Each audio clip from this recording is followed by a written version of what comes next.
The blood-curdling scream echoed through the creek's gentle gurgling, startling Brielle Zimmer as she hunched over the washboard, scrubbing at a stubborn stain on one of Dr. Morrison's shirts.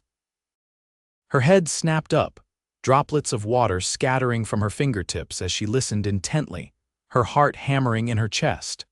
Another scream tore through the peaceful Montana afternoon of 1879, and Brielle abandoned the laundry, gathering her skirts as she ran toward the sound.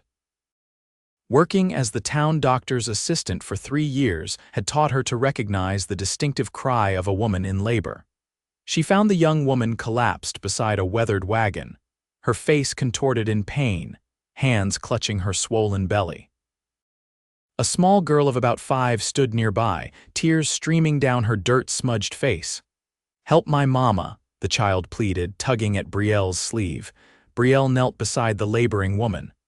"I'm Dr. Morrison's assistant. What's your name?" "Sarah," the woman gasped between contractions.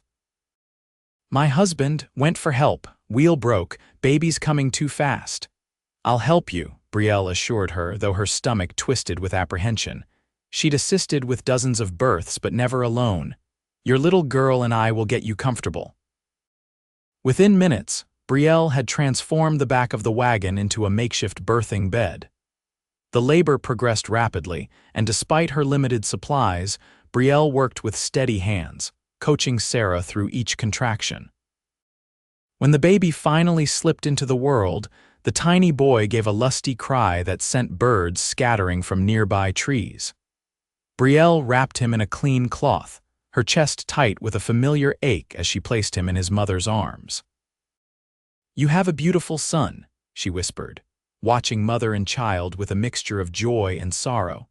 Sarah's husband arrived with Dr. Morrison shortly after, both men astonished to find mother and child doing well under Brielle's care. "You did magnificently," Dr. Morrison praised later as they walked back to town. "You have a genuine gift, Brielle." She smiled politely but said nothing. How could she explain that each birth she attended was both a blessing and a curse?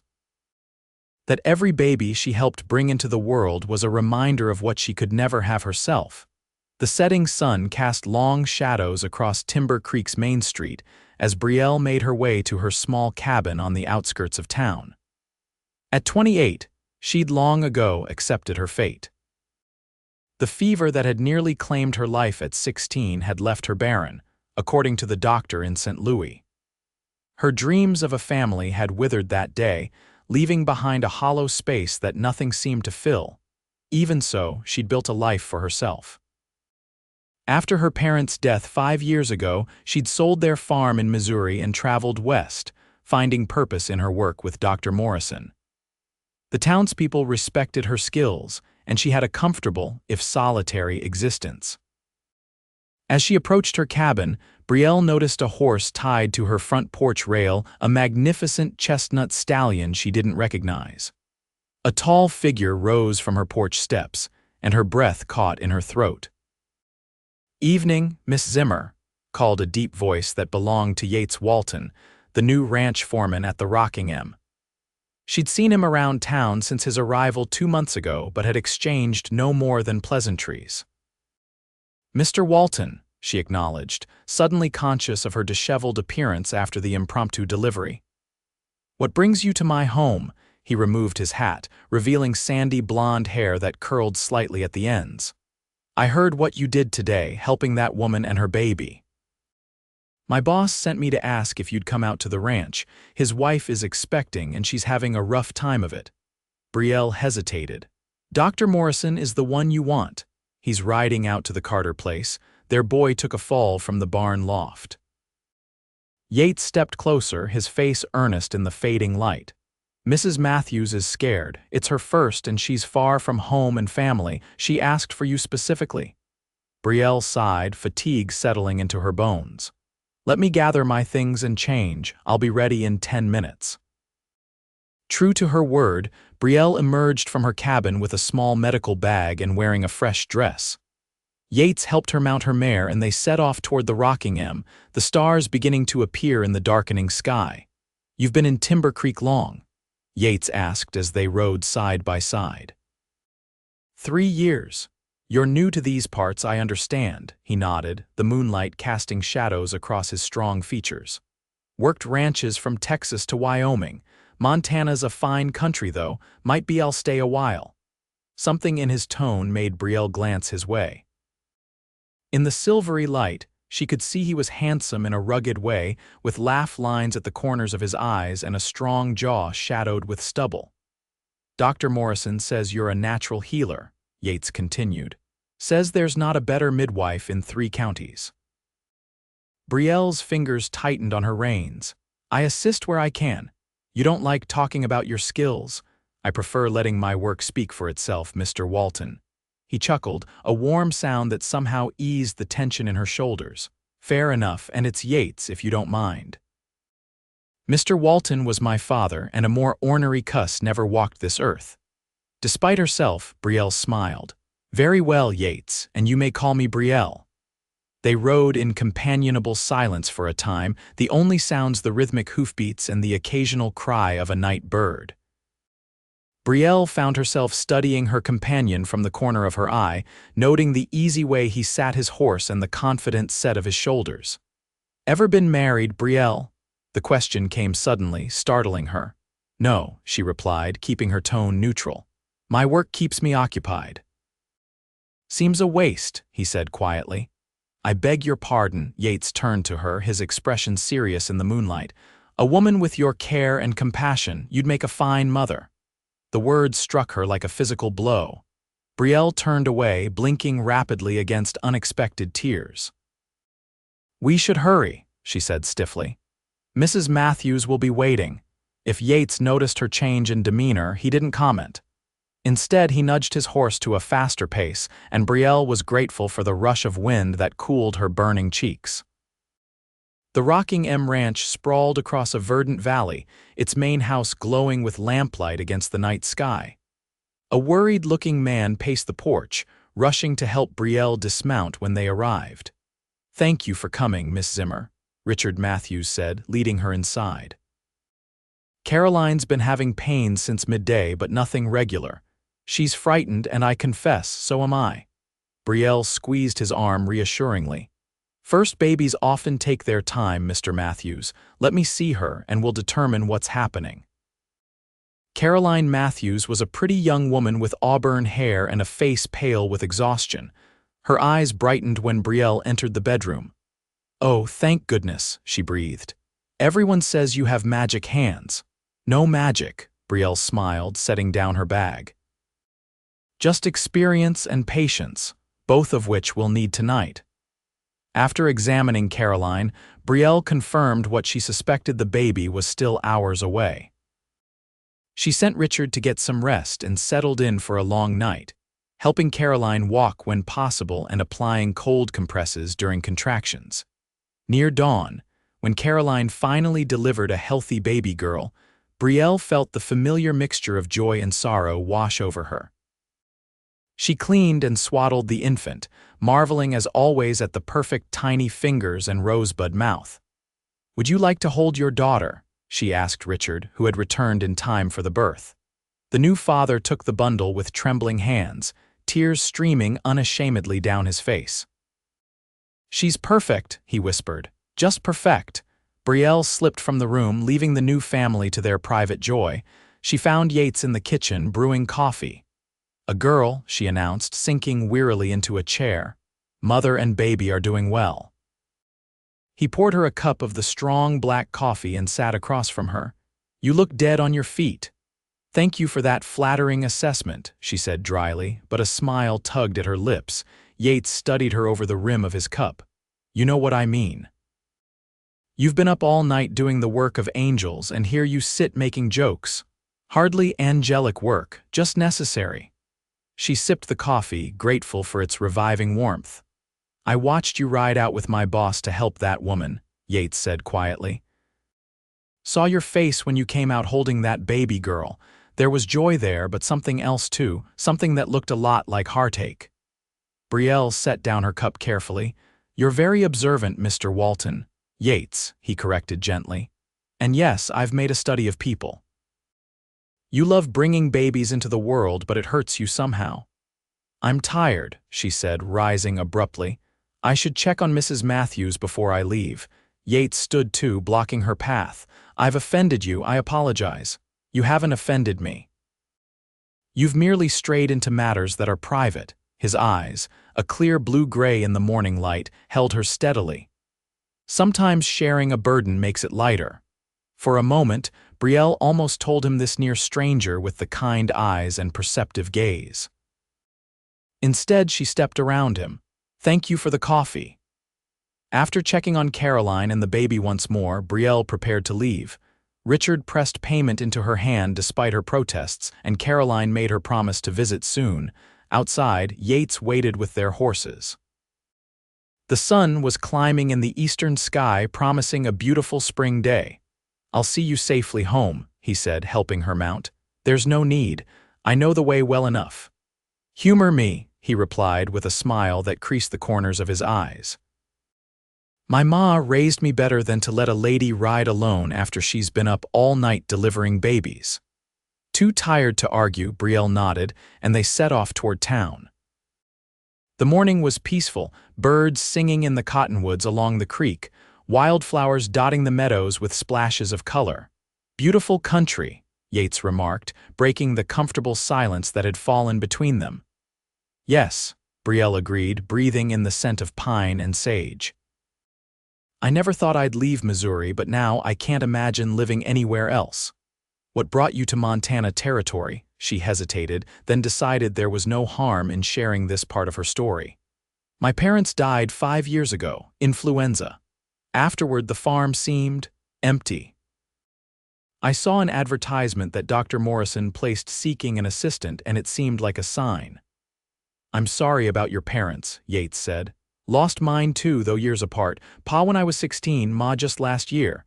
Is that why you came to Montana? A fresh start. He nodded, adjusting his hat against the rising sun. Something like that. Spent most of my life in Texas. After Ma passed, there didn't seem much reason to stay. I've cowboyed all over since then, but this country. He gestured to the mountains rising in the distance. Something about it feels right. They rode in silence for a while, Brielle fighting the heaviness of her eyelids. You're about to fall from that saddle, Yates observed. Let's rest a spell. Before she could protest, he dismounted and helped her down, leading her to a grassy spot beneath a large cottonwood. He spread his coat on the ground and insisted she sit. Just for a few minutes, she conceded, sinking gratefully onto the makeshift seat. Yates tethered the horses nearby and sat beside her, his back against the tree trunk. Tell me something, Brielle. What would you like to know? She asked, plucking a stem of grass to twirl between her fingers. Why does a woman with so much love to give choose to live alone? She stiffened, the peaceful moment shattered. You're very forward, Mr. Walton. Just curious, he said easily, and it's still Yates. Brielle sighed, suddenly too tired for pretense. Not all choices are freely made, sometimes life decides for us, meaning. She looked away, focusing on a hawk circling lazily overhead, meaning some women aren't meant to have families of their own. I don't believe that, he said quietly. Your belief doesn't change facts. The words came out sharper than she intended. What facts would those be? Brielle stood abruptly. We should continue, I have work waiting. Yates rose too, his expression troubled. I've upset you again. You haven't upset me, you've simply reminded me of things I'd rather not dwell on. She moved toward her horse, but Yates caught her arm gently. Brielle, wait. Whatever burden you're carrying, whatever pain, you don't have to bear it alone. She looked up at him, this man she barely knew who somehow saw too much. Some burdens can't be shared, Yates, they're simply ours to carry. His hand fell away and he nodded slowly. For now, perhaps. The remainder of their journey passed in silence, but it wasn't uncomfortable. When they reached her cabin, Yates helped her dismount, his hands lingering briefly at her waist. Thank you for your escort, she said formally. My pleasure. He hesitated, then added, I'd like to call on you properly sometime, Brielle, with your permission. Surprised, she searched his face for mockery but found only sincerity. Why would you want to do that? A slow smile spread across his features. Because in all my 32 years, I've never met a woman quite like you." Before she could formulate a response, he tipped his hat, mounted his horse, and rode away, leaving Brielle staring after him with a mixture of confusion and something that felt dangerously like hope. Over the next few weeks, true to his word, Yates began calling on Brielle. The first time he appeared at her door with a small bouquet of wildflowers, she nearly turned him away. But something in his earnest expression made her invite him in for tea instead. Their conversations ranged from books they'd read to places they'd seen, carefully skirting personal matters that might lead to painful territory. Brielle found herself looking forward to his visits, though she tried to temper her growing feelings with reminders of reality.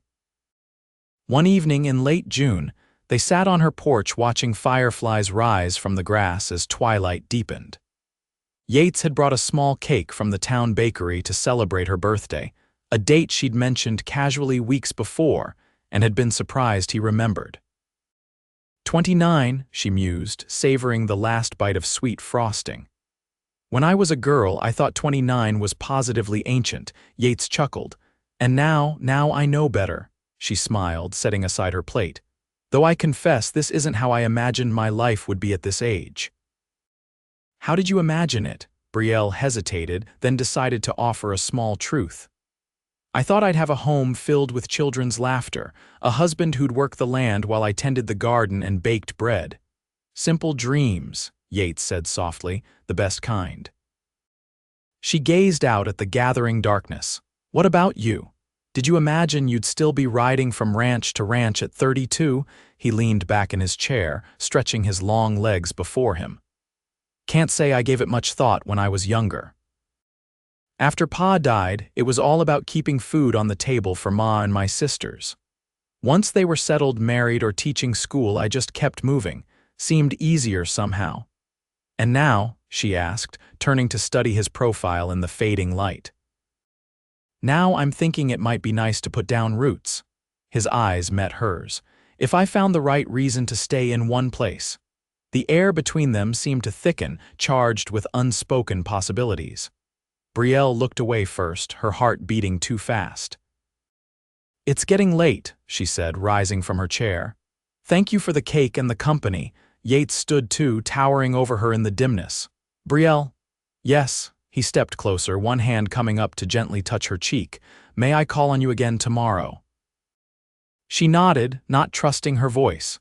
For a moment she thought he might kiss her, but instead he took her hand and pressed his lips to her knuckles, a gesture so tender it made her breath catch. Until tomorrow, then, he murmured, releasing her hand and descending the porch steps. Brielle watched him ride away, her emotions in turmoil.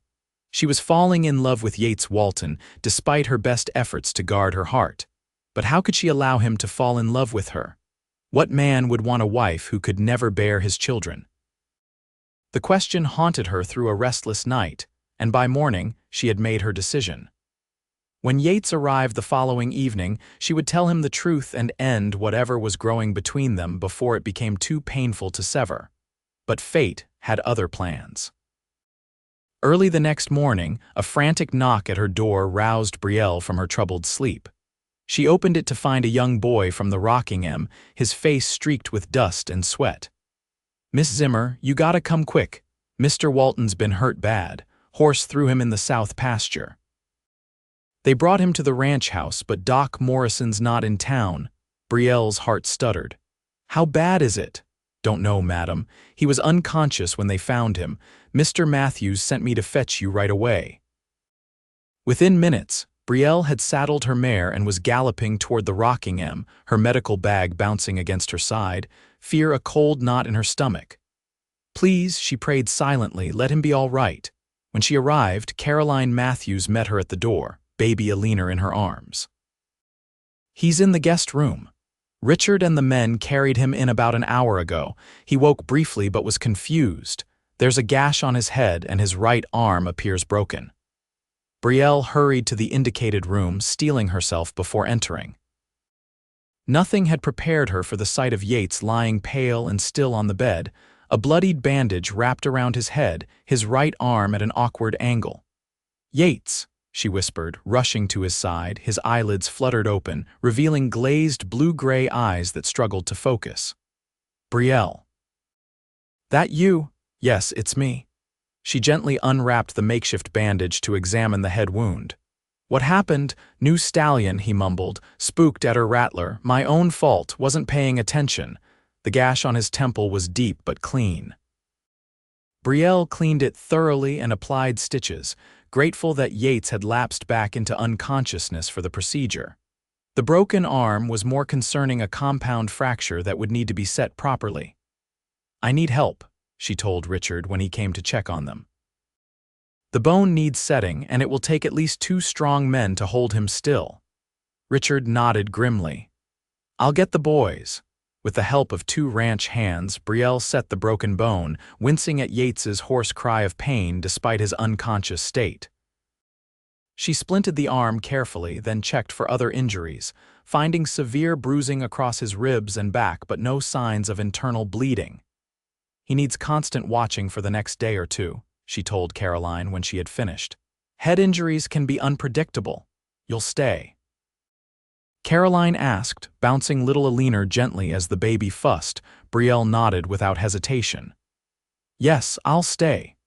For 2 days, Brielle barely left Yates's side, sleeping in a chair beside his bed, waking every hour to check his condition. His fever spiked alarmingly the first night, and she battled it with cold compresses and herbal remedies, whispering encouragement when he thrashed in delirium. By the second evening, the fever broke, and Yates regained lucidity, though he remained weak. Brielle was dozing in her chair when his voice, stronger than before, roused her.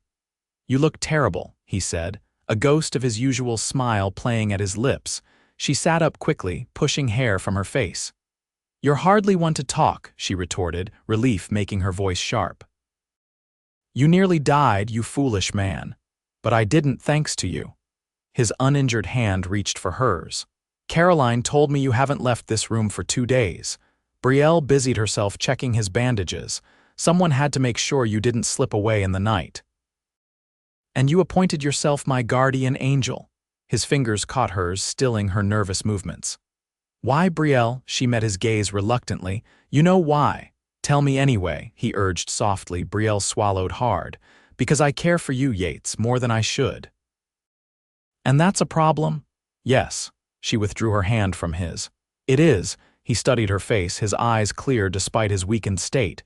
Because of whatever secret you're carrying, the one that makes you sad when you deliver babies, tears pricked at her eyes.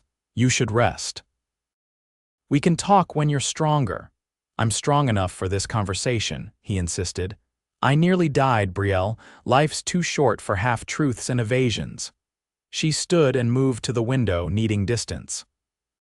Outside, the sun was setting in a blaze of orange and pink, painting the distant mountains in golden light. When I was 16, she began quietly, I contracted typhoid fever. I was ill for weeks, hovering between life and death. The doctor said it was a miracle I survived. She paused, gathering courage. But there were consequences. The fever damaged me internally. I will never be able to bear children. The admission hung in the air between them, and Brielle kept her back turned, unwilling to see pity or disappointment in Yates's eyes. Is that all? He asked finally. She whirled to face him, incredulous. Is that all? Isn't it enough? What man wants a barren wife? I've accepted my fate, Yates. I've built a life that has meaning, helping others bring their children into the world, but I have no right to expect, no right. He interrupted, struggling to sit up despite his injuries. Who decides what rights you have, Brielle? Some doctor who pronounced sentence on you when you were hardly more than a child. It's not a sentence, it's a fact, she countered, moving to help him settle against the pillows. And facts don't change just because we wish they would.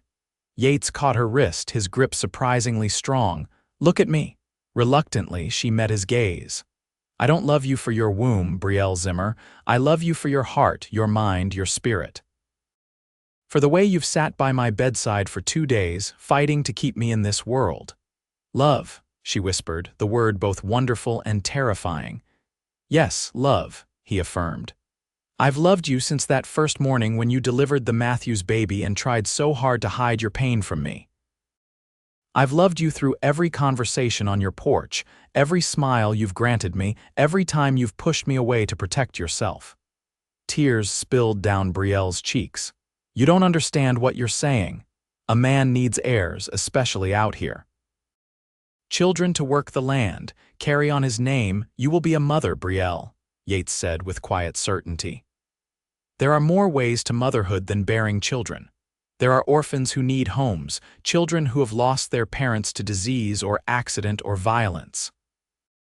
This territory is full of little ones needing exactly what you have to give. You can't know that will happen, she protested weakly. I know you, he countered. I know your heart, and I'm telling you now you will be a mother. Whether you accept my love or not, that much is certain. Brielle sank onto the edge of the bed, overwhelmed. I've never allowed myself to consider such possibilities. Then it's time you did. Yates reached up with his good hand to brush tears from her cheek.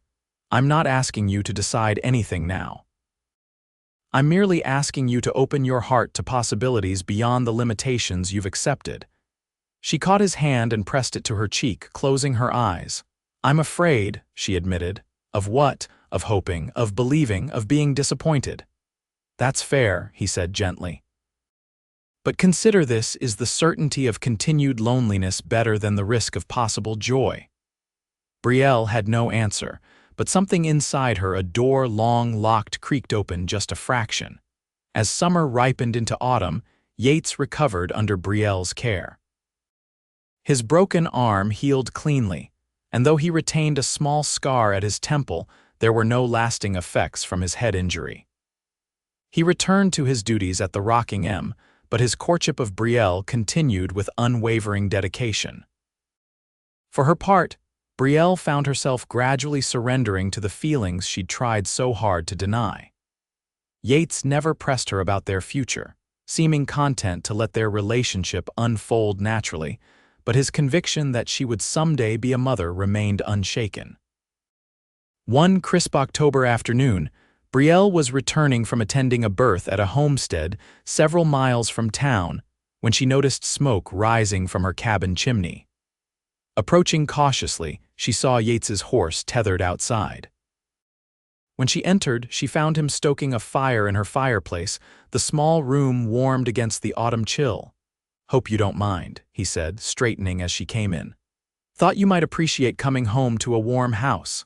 Thank you, she said, setting down her medical bag. Mrs. Cooper had twin boys, small but healthy. That's wonderful. He stepped closer, helping her remove her shawl. You look tired. It was a long night, she admitted, but worth every moment. Yates guided her to a chair by the fire. Sit, I'll make tea. She watched him move confidently around her small kitchen, his tall frame somehow fitting perfectly in the space. In the months since his accident, he'd become a fixture in her life, and she found it increasingly difficult to remember what her days had been like before him. I have news, he said, bringing her a steaming cup. Matthews has offered me a partnership in the Rocking M. Brielle looked up in surprise. A partnership? That's a remarkable opportunity. It is, he agreed, taking the chair opposite hers. He's expanding the operation, buying the old Jensen place that borders his northern pastures. Says he needs someone he trusts to help manage it all. That's wonderful, Yates. You deserve it. He studied her over his cup. There's more. Part of the deal includes the old Jensen homestead. It needs work, but the house is solid. Good land with a creek running through it. Brielle's heart quickened. Your own place could be.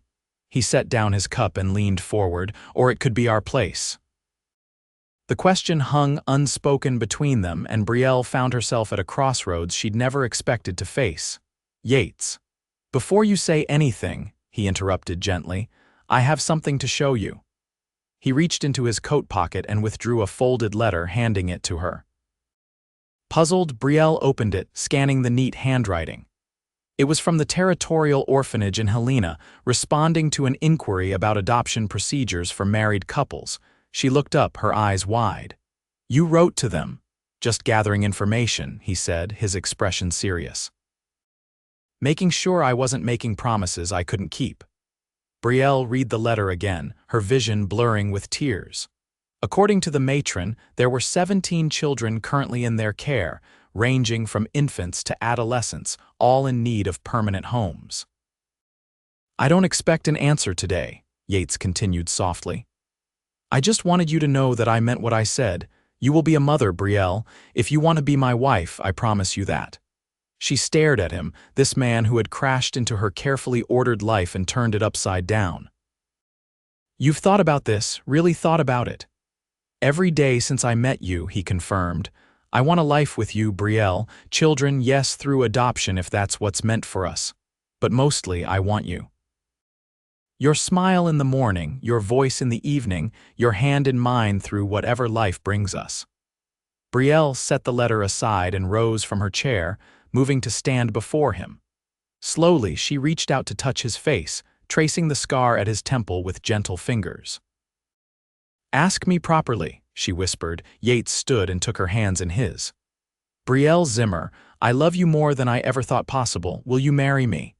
Will you build a home and a family with me, however God sees fit to bring that family to us?" "Yes," she said, the word emerging as a half-laugh, half-sob. "Yes, Yates Walton, I will marry you." His arms came around her, lifting her off her feet as he claimed her lips in a kiss that sealed their promise. When he finally set her down, they were both breathless, cheeks flushed with joy and possibility. "When?" he asked, his forehead resting against hers. "As soon as possible," she replied without hesitation. "I've wasted enough time being afraid."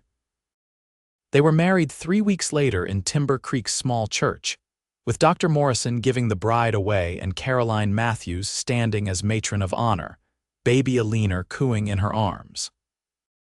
The entire town turned out for the celebration afterward. The schoolhouse transformed into a festive hall with garlands of autumn leaves and flickering candles. As Brielle danced in her new husband's arms, she marveled at the journey that had brought her to this moment. For so long, she had defined herself by what she lacked, what she could never have. Now, surrounded by friends and held by the man she loved, she understood that life's richest blessings often came in unexpected packages. Throughout the winter, Yates worked on renovating the Jensen homestead, transforming it into a warm and welcoming home. Brielle continued her work with Dr. Morrison, but now each evening brought the joy of returning to Yates, of sharing meals and conversations and tender moments before the fire. They had decided to wait until spring to journey to Helena to visit the orphanage, wanting their home to be fully prepared before bringing a child into it. The anticipation filled their days with purpose, and their hearts with growing excitement. One snowy February morning, Brielle was called to assist with a difficult birth at her remote homestead. She arrived to find a young woman, barely 20, in the throes of labor with her first child. The woman's husband had died in a hunting accident 2 months earlier, leaving her alone and frightened. The birth was long and arduous, but by nightfall, a healthy baby girl with a shock of dark hair lay in her exhausted mother's arms. As Brielle prepared to leave, the young woman Emma caught her hand.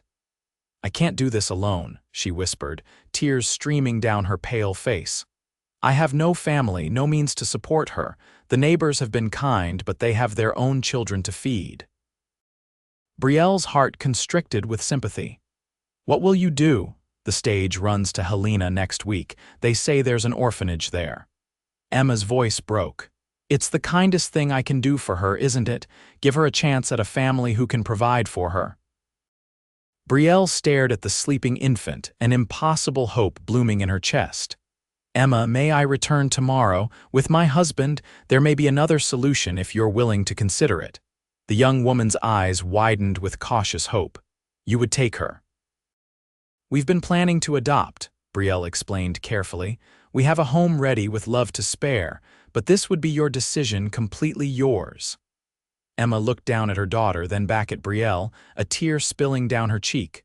"Come tomorrow, we'll talk." Brielle rode home through moonlit snow, her heart racing with possibilities. When she burst into their warm kitchen, Yates took one look at her face and knew something momentous had happened. She told him everything, watching hope and caution war in his expression. "We can't pressure her," he said finally. "This has to be entirely her choice." "Of course," Brielle agreed. "But Yates, if she agrees, the baby is perfect, so tiny and beautiful with the most delicate fingers you've ever seen." He pulled her into his arms, his voice rough with emotion. "Let's not get ahead of ourselves. We'll go tomorrow and speak with Emma. Whatever happens will be what's meant to be." The next day, they rode to Emma's homestead, bringing food and supplies along with their hopes. The young mother listened as they explained their situation, their desire for children, their inability to have them naturally. "Would you let me visit her?" Emma asked finally.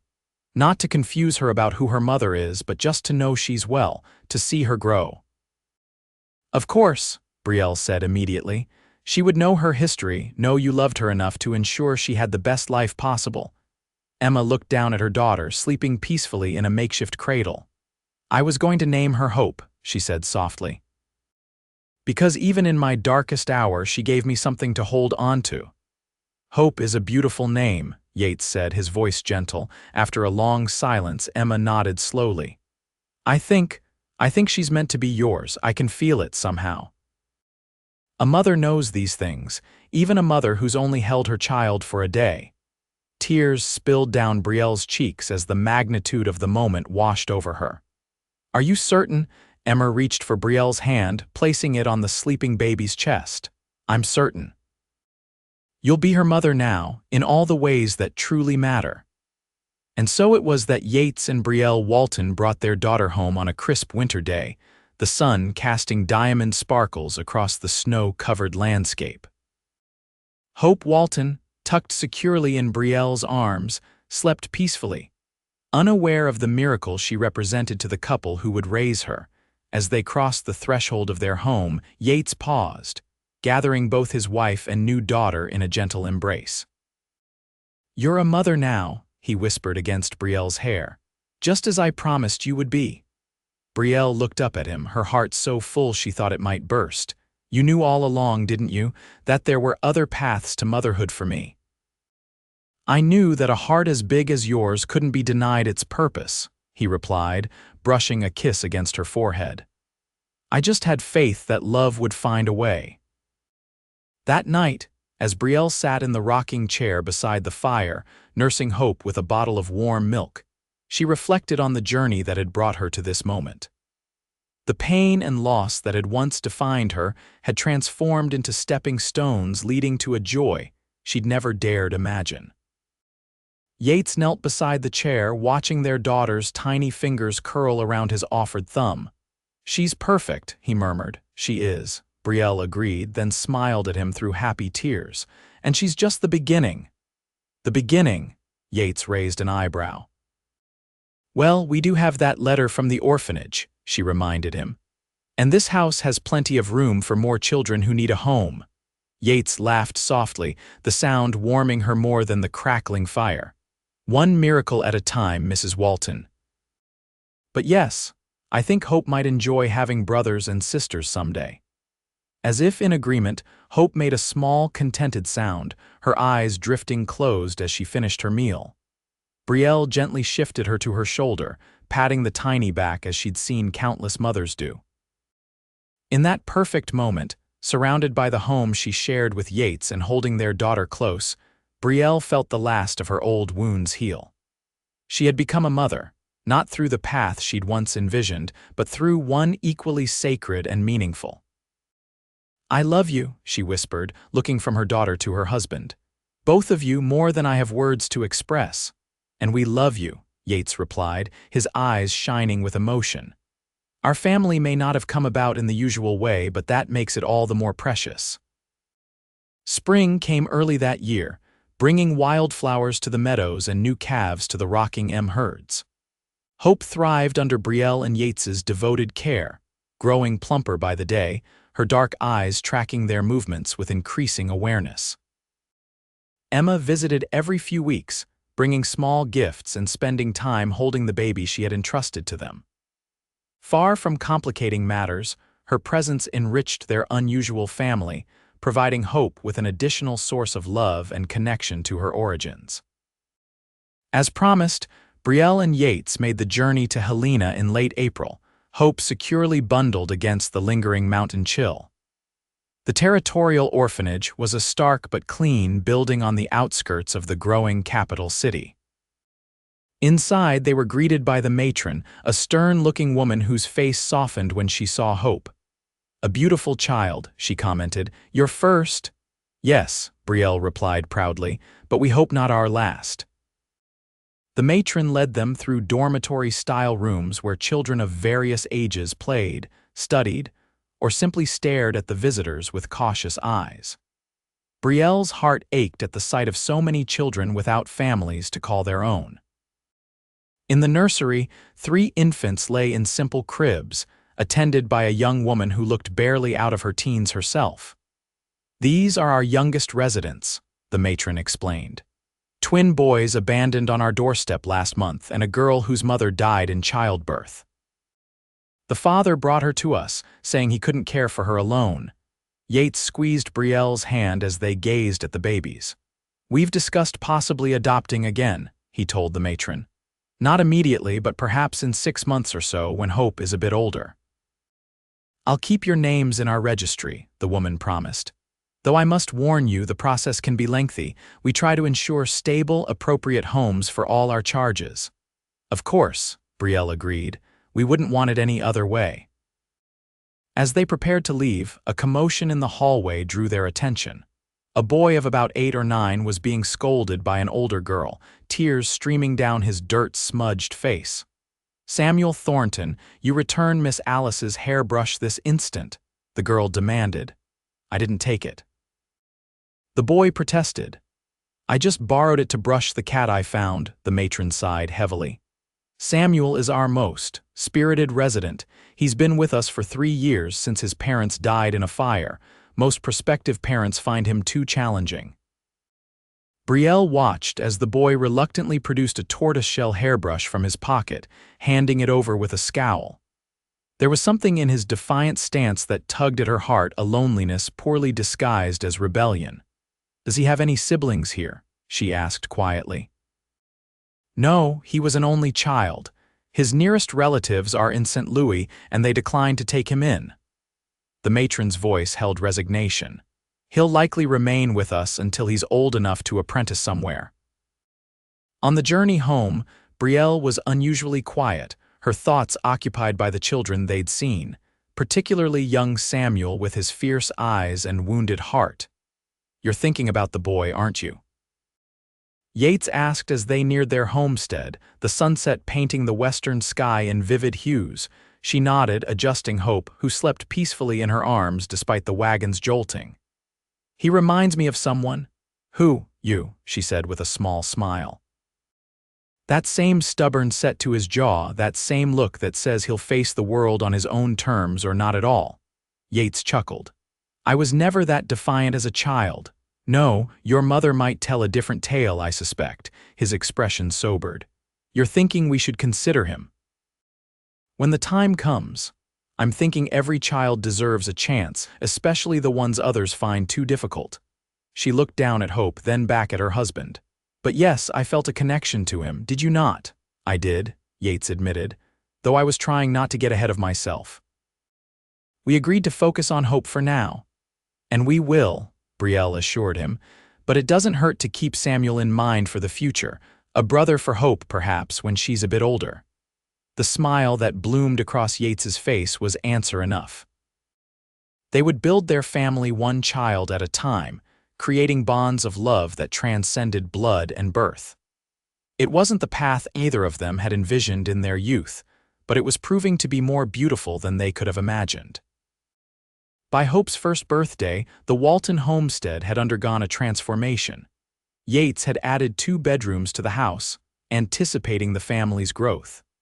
Brielle had planted a vegetable garden and flower beds, bringing color and sustenance to their home. A swing hung from the sturdy oak in the front yard, ready for little hands to grasp when Hope was old enough to enjoy it. The celebration was a community affair, with neighbors and friends gathering to mark the milestone. Emma was there, of course, watching with bittersweet joy as Hope toddled unsteadily from Brielle to Yates, her dark curls bouncing with each determined step. "She's thriving," Emma said softly to Brielle as they watched Yates lift the little girl high above his head, eliciting peals of delighted laughter. "I made the right choice." "You gave us the greatest gift imaginable," Brielle replied, squeezing the younger woman's hand. "We will never forget that." As the guests departed with the setting sun, Brielle and Yates sat on their porch, Hope drowsing against her father's chest after the excitement of the day. "I have news," Brielle said, watching the fireflies begin their evening dance over the meadow. "I received a letter from the orphanage yesterday." Yates turned to her, eyebrows raised in question. "Samuel is still there," she continued, "and they've asked if we might consider taking him. Apparently, he's become more difficult in recent months. They fear he's losing hope of ever finding a family."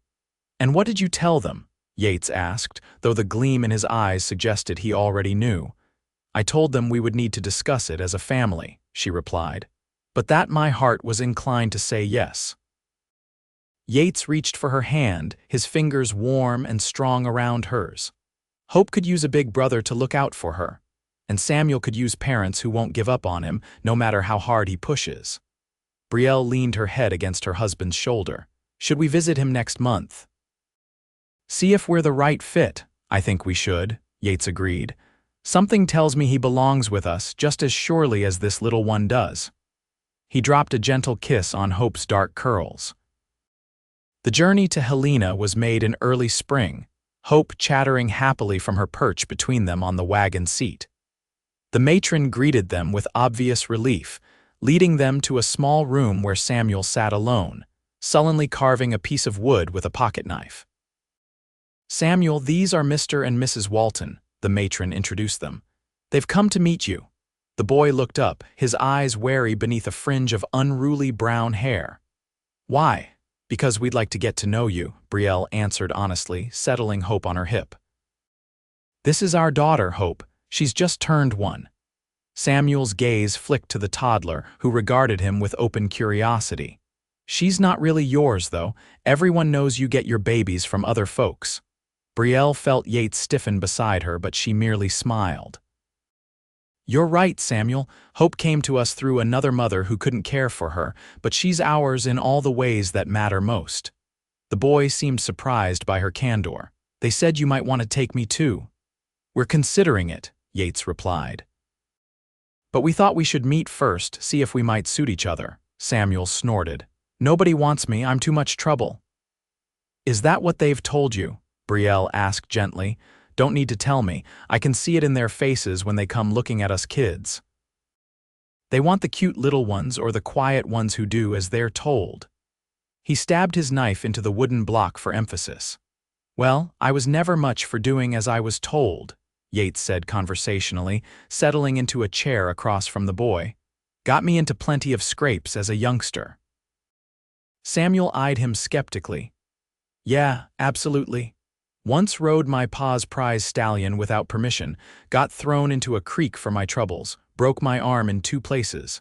Despite himself, Samuel looked interested. "Did you get a whipping?" "Didn't need one. The horse and the creek did a fine job of teaching me that lesson." Yates leaned forward. "But my pa, he didn't stay angry. He fished me out, set my arm, and then taught me the right way to approach that horse. Said I might as well learn from my mistakes instead of just paying for them." "Your pa sounds decent," Samuel muttered. "He was." Yates nodded. "And I try to be the same kind of man, the kind who helps others learn and grow, not just punishes them for stumbling." Hope chose that moment to wriggle from Brielle's arms, toddling determinedly toward Samuel. Before anyone could intercept her, she had placed her small hands on his knees, looking up at him with bright curiosity. "Bah," she announced emphatically, reaching for the carved block of wood. Samuel held it out of her reach. "It's not done yet, and it might have splinters." "She thinks you're making it for her," Brielle explained, kneeling beside her daughter. "Hope, Samuel is working on his carving. We need to let him finish." The little girl's face crumpled in disappointment, but Samuel surprised them all by quickly pulling a small, smooth wooden horse from his pocket. "Here," he said gruffly, "you can have this one. I finished it yesterday." Hope accepted the toy with a delighted squeal, immediately putting one ear in her mouth. "Hope, what do we say?" Brielle prompted gently. "Ta," the toddler chirped, beaming at Samuel. A reluctant smile tugged at the boy's mouth. "You're welcome, I guess." The visit continued for an hour, with conversation gradually flowing more easily. By the end, Samuel was showing Yates his collection of carvings and asking questions about life on a ranch. As they prepared to leave, the boy's guarded expression returned. "You don't have to take me just because you feel sorry for me." Brielle knelt to his level, meeting his defiant gaze directly. "Samuel, we don't feel sorry for you. We admire you. It takes courage to face difficult circumstances with your spirit intact. So you do want me." His voice was small, vulnerable despite his attempt at nonchalance. "We'd like to get to know you better," Yates said carefully. "Perhaps you could visit our home for a few days, see if you might be happy there." Samuel considered this, then nodded slowly. "I guess that would be all right." The matron, who had been observing from the doorway, looked relieved. "We can arrange for Samuel to visit next month if that suits you."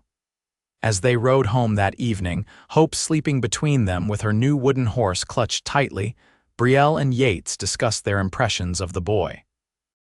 "He's hurting," Brielle observed, "trying so hard to be tough because he's afraid to hope for anything better. Reminds me of a certain woman I met a few years back," Yates remarked with a sidelong glance. "One who decided her fate was sealed until a stubborn cowboy convinced her otherwise." Brielle smiled, acknowledging the parallel. "Do you think we can help him heal?" "I think we can offer him what he needs most: constancy, acceptance, and the chance to belong." Yates adjusted the reins in his hands. "The healing will come in its own time, just as it did for you." Samuel's visit to the Walton homestead was scheduled for early June. In the intervening weeks, Brielle prepared the room that would be his if all went well, filling a bookshelf with adventure stories and placing a set of simple carving tools on the desk. When the day arrived, Samuel appeared on their porch looking terrified beneath his attempt at indifference, a small bundle of possessions clutched in his arms. "Welcome," Brielle greeted him warmly. "We're so glad you're here." "It's just for a visit," he reminded her quickly. "I haven't decided anything yet." "Of course," she agreed, respecting his need for control in a life that had offered him little. "Would you like to see your room first, or would you prefer to explore the ranch?" "The ranch," he decided after a moment's consideration. "If I'm going to stay here, I need to know what kind of work needs doing." Yates, who had been watching this exchange with quiet approval, stepped forward. "A practical approach. Come on then, I could use your help checking the new foal that was born yesterday." Samuel's eyes widened despite his attempt to appear unimpressed. "A foal? What kind?" "Quarter horse. His mama's one of our best mares." Yates placed a gentle hand on the boy's shoulder. "Think you might have a knack for horses?" "Maybe," Samuel allowed, the first genuine smile they'd seen brightening his face. "I like animals. They don't lie to you or make promises they don't keep." "That's true enough," Yates agreed. "And a good reminder for people to be more honest, wouldn't you say?" The boy studied him thoughtfully. "Is that why you told me right away that you weren't sure about keeping me? Because you don't want to make promises you might not keep?" "Partly," Yates admitted. "But mostly because I respect you enough to be honest. This needs to be right for all of us, Samuel, including you." The next 3 days passed in a whirlwind of activity. Samuel shadowed Yates around the ranch, absorbing everything with keen intelligence. He was gentle with Hope, patient with her toddler demands, and surprisingly helpful with small chores around the house. On the third evening, as they sat on the porch after supper, Samuel finally asked the question that had clearly been on his mind. "Why do you want me? There are younger kids at the orphanage, ones who aren't as much trouble." Brielle exchanged a glance with Yates before answering. "Because we believe families are built on love, not convenience. And from the moment we met you, Samuel, we felt a connection. As if you were already meant to be part of our family, we just hadn't found you yet. The boy looked down, scuffing his boot against the porch boards. What if I mess up? What if I'm not what you thought? Then we'll work through it together, Yates said simply. That's what families do. And if I want to stay, Samuel's voice was barely audible, if I decide I want you to be my parents, then nothing would make us happier, Brielle told him, her heart full to bursting. Samuel nodded slowly, tears glistening in his eyes despite his fierce attempt to hold them back. I think I'd like to stay if that's still all right. It's more than all right, Yates assured him, his own voice rough with emotion. It's exactly what we've been hoping for. Later that night, after both children were asleep, Samuel in what was now truly his room. Hope in her small bed with its patchwork, quilt, Brielle and Yates stood in the doorway of their son's room, watching his peaceful face in the moonlight that spilled through the window. Two, Brielle whispered, leaning against her husband's solid warmth. 2 children when I thought I would have none, and room in our hearts for more if the opportunity arises, Yates murmured, pressing a kiss to her temple. Do you ever regret it?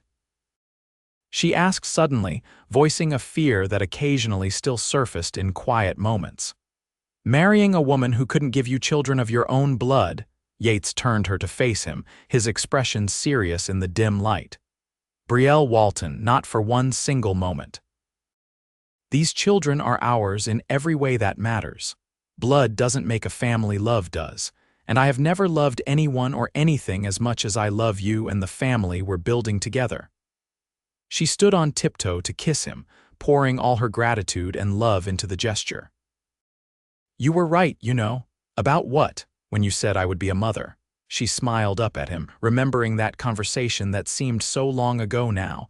You saw possibilities I couldn't even imagine. I just saw you, he replied simply.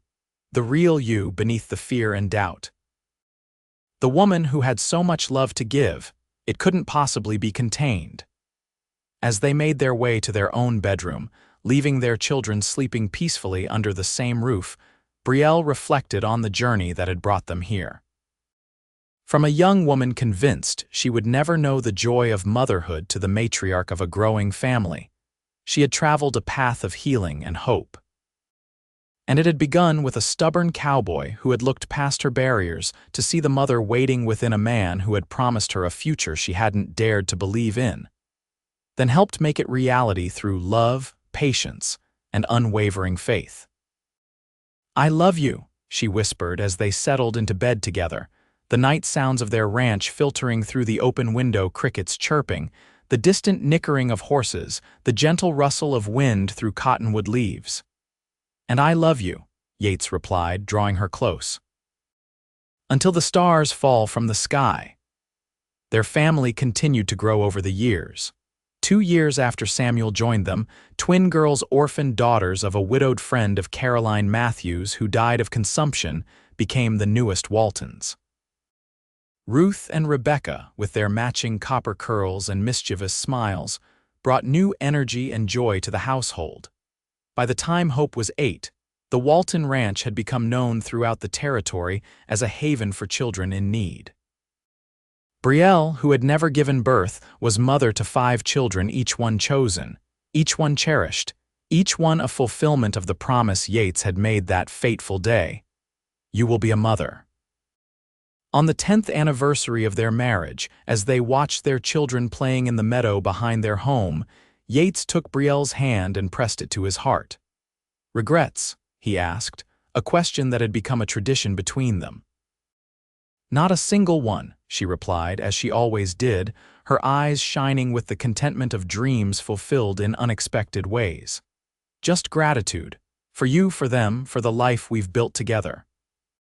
And to think, he mused, it all began because a stubborn woman thought she couldn't be a mother, and an equally stubborn cowboy refused to believe it. Brielle laughed, leaning into his embrace as they watched their family, the family that love had built, running free under the vast Montana sky, their voices carrying on the summer breeze like music.